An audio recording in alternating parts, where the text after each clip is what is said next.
Allahu Akbar, Allahu Akbar, Allahu Akbar, Allahu Akbar, Allahu Akbar, Allahu Akbar, Allahu Akbar, Allahu Akbar. Allahu Akbar kabira, walhamdulillahi katsira, wa subhanallahi bukratan wa asila. La ilaha illallah wahdah, sadaqa wa'dah, wa nasara 'abdah, wa 'azza jundahu, wa hazama al-ahzaba wahdah. La ilaha illallah wallahu akbar, Allahu akbar walillahil hamd. Alhamdulillahi rabbil alamin alladzi ja'ala yawma 'idil adha yawman nahar wa ja'ala al-'ilma wasilatan li bulughi as-sa'adah wa fataha babal 'ilmi liman talaba wa asyhadu an la ilaha illallah wa asyhadu anna Muhammadan 'abduhu wa rasuluh akhirul anbiya wa imamur rusul. Allahumma shalli ala sayyidina Muhammad وعلى آل سيدنا محمد كما صليت على آل سيدنا إبراهيم وبارك على سيدنا إبراهيم كما اللهم صل على آل سيدنا محمد وعلى آل سيدنا محمد كما باركت على آل سيدنا إبراهيم وعلى آل سيدنا إبراهيم في العالمين إنك حميد مجيد. يا أيها الناس ittaqullaha haqqa tuqatih wa la tamutunna illa wa antum muslimun. Kama qala Rasulullah sallallahu alaihi wasallam, ittaqillaha haitsuma kunta wattbi' sayyi'atal hasanata tamhuha wa khaliqin nas bi khuluqin hasanin. Jamaah salat Idul Adha yang dimuliakan oleh Allah Subhanahu wa taala. Amin ya rabbal alamin. Telah terkumandangkan kalimat takbir, kalimat tahmid, kalimat tahlil di seluruh penjuru dunia sampai ke pelosok negeri dari masjid ke masjid. Semenjak dari pada maghrib kemarin kita mendengarkan Allah, memuji Allah, membesarkan Allah dan mengakui bahwa Allah lah satu-satunya Tuhan yang patut kita sembah, satu-satunya yang mampu memberikan solusi untuk segala permasalahan hidup kita. Bagi orang yang beriman, mendengarkan kalimat takbir tersebut akan tersentuh di hatinya, bergetar hatinya sebagaimana firman Allah Subhanahu wa taala. A'udzu billahi minasyaitonir rajim. Bismillahirrahmanirrahim. Innamal mu'minuna alladzina idza dzukirallahu wajilat qulubuhum. Sesungguhnya orang-orang yang beriman itu manakala kalimat Allah disebut, maka akan bergetar hati mereka. Wa idza tuliyat 'alaihim ayatuhu, dan juga ketika dilantunkan ayat suci Al-Qur'an, wajilat qulubuhum wa zadat imanuhum, dan bertambah iman mereka. Wa idza tuliyat 'alaihim zadatum imana wa 'ala rabbihim, dan kepada Tuhan mereka yatawakkalun. Begitulah salah satu ciri orang yang beriman. Namun sebaliknya, jika orang yang alergi dengan takbiran, alergi dengan tahmid tahlil kepada Allah Subhanahu wa taala, tidak ada sentuh-sentuhnya sedikit pun di hatinya, tidak ada air menetes pun yang keluar dari matanya, karena hilangnya kesatuan, kecintaan kepada Allah Subhanahu wa taala. Hati mereka sakit, fi qulubihim maradun wa zadahumullahu maradan. Di dalam hati mereka ada sakit, maka Allah akan tambah rasa sakit mereka itu karena hilangnya iman mereka. Alhamdulillah, patut kita syukuri kita masih punya iman di dalam dunia yang saat ini semakin penuh tanda tanya. Fitnah corona yang tak pernah usai, kemudian kesulitan hidup yang semakin menghimpit. Alhamdulillah, kita masih punya iman. Patut kita syukuri nikmat sehat, tapi yang patut lebih kita syukuri adalah nikmat iman. Ada berapa banyak orang yang mengeluarkan biaya yang tidak murah. Jika kita hargakan oksigen itu untuk berapa menit, nilainya berapa, satu hari bahkan satu hari saja hitungannya bisa mengeluarkan miliaran untuk membayar oksigen. Namun jika kita tidak mensyukuri itu, la haula wala quwata illa billah, patut juga kita syukuri karena keimanan kita masih bersemayam di dalam hati kita. Sedetak jantung, sembus nafas kita lalai mengingat Allah, berarti kita ingkar dan tidak bersyukur kepada Allah Subhanahu wa Ta'ala. Alhamdulillah, mudah-mudahan kita tergolong oleh hamba-hamba Allah yang bersyukur. Amin ya rabbal alamin. Jamaah salat Idul Adha yang dimuliakan oleh Allah Subhanahu wa Ta'ala. Salawat seiring salam tetap kita curahkan kepada baginda Nabi kita Muhammad sallallahu alaihi wasallam, pahlawan padang pasir, role model, idola yang harusnya layak kita idolakan.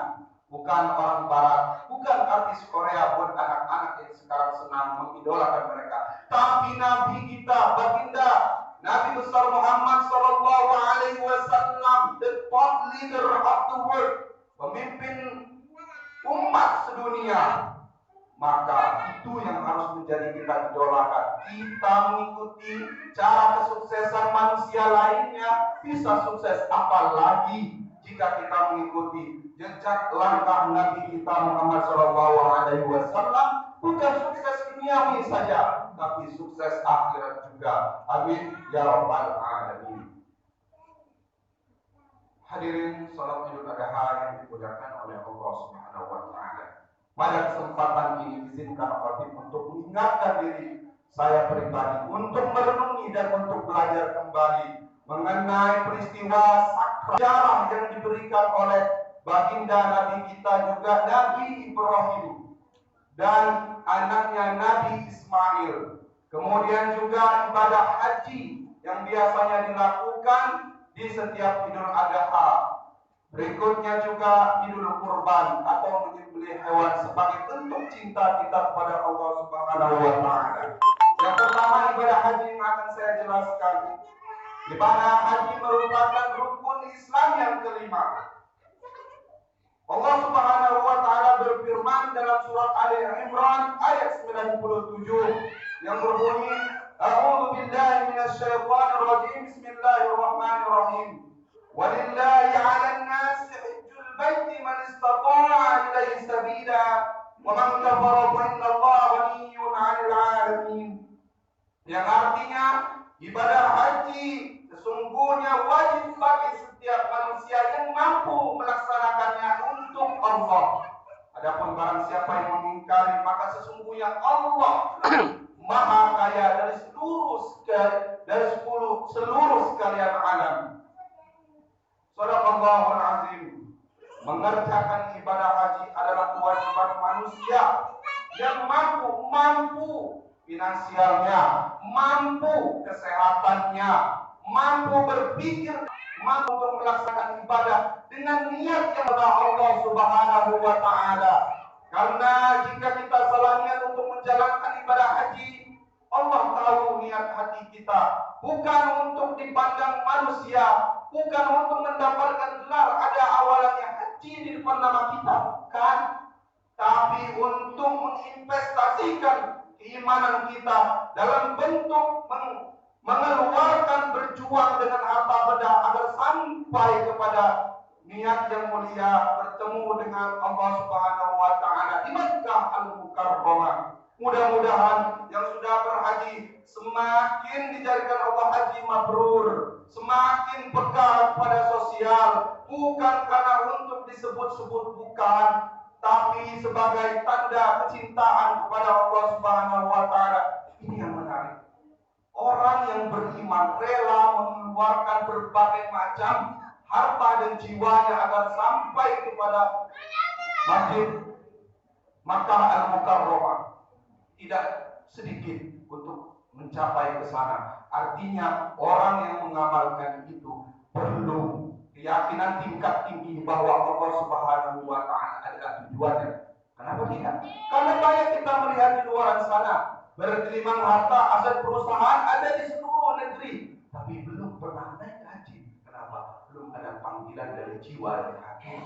Mudah-mudahan kita bisa menyusul yang belum melaksanakan ibadah haji di tahun-tahun berikutnya. Amin ya rabbal alamin.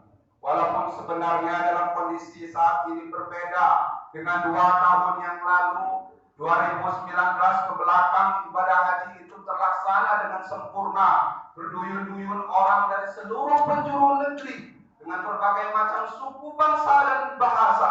Mereka datang dengan kulit yang berbeda-beda, dengan warna dan logat bahasa yang berbeda-beda. Mereka kumpul di sana menghadap Allah Subhanahu wa Ta'ala dengan ramai. Tapi hari ini kita saksikan di layar TV ataupun lewat media sosial ataupun YouTube, yang hadir hanya sebagai perwakilan kita. Yang hadir hanya berapa persen dari biasanya 2,5 sana. Sekarang berkumpul mungkin hanya hitungan ratusan karena ulah pandemi COVID-19 yang belum usai. Namun, adapun esensi ibadah haji insya Allah tidak akan pernah hilang, tetap akan terkumandangkan, terlantungkan di sana. Labbaik Allahumma labbaik, labbaik la syarika lak labbaik, innal hamda wan ni'mata lak wal mulk la syarika lak. Yang kedua, ibadah haji. Setelah ibadah haji yaitu adalah ibadah kurban. Ibadah kurban ini berasal dari kata qariba yaqrubu qurban, yang artinya dekat. Dekat di sini artinya mendekatkan diri. Siapa yang mendekatkan diri? Orang yang berkurban, mendekatkan dirinya kepada Allah Subhanahu wa Ta'ala. Lewat apa? Lewat menginfakkan, mengeluarkan sebagian daripada hartanya untuk membeli hewan kurban agar bisa dibagikan kepada banyak orang. Terlebih sekarang orang lagi pada isolasi mandiri di rumah, di masjid semakin sepi karena isolasi mandiri, istirahat, sholat, makan dari rumah. Maka dengan adanya ibadah kurban ini akan setelah tersembelihnya hewan dan dibagikan kepada yang membutuhkan, sangat dibutuhkan karena hampir semuanya lagi kering kantongnya. Maka ada poin penting dari ibadah kurban ini, yaitu hablum minallah, bentuk kecintaan kepada Allah Subhanahu wa Ta'ala. Dan yang kedua, hablum minannas, kecintaan kepada manusia. Mudah-mudahan yang melaksanakan ibadah kurban hari ini sampai niatnya untuk mendapatkan ridha Allah Subhanahu wa Ta'ala. Dan yang belum bisa berkurban, mudah-mudahan di tahun depan masih ketemu lagi di bulan Idul Adha, panjang umur kita semuanya dan bisa melaksanakan ibadah kurban di tahun depan dan tahun-tahun berikutnya. Amin ya rabbal alamin. Ibadah kurban ini adalah bentuk rasa syukur kita kepada Allah. Man yashkurillah wa man lam yashkurillah lam yashkurin nas. Barang siapa yang bersyukur kepada Allah, belum dikatakan bersyukur pada manusia. Jika belum dikatakan bersyukur pada Allah, jika belum bersyukur kepada manusia, artinya berbagi kepada sesama. Mungkin khutbah singkat ini, 2 poin penting ibadah haji dan kurban ini bisa kita maknai bahwa hidup kita ini harus berkorban untuk Allah Subhanahu wa Ta'ala. Salat untuk Allah, ibadah haji untuk Allah, kurban untuk Allah, dan kita mati pun untuk menghadap Allah, dan Allah meridhai kita semuanya. Barakallahu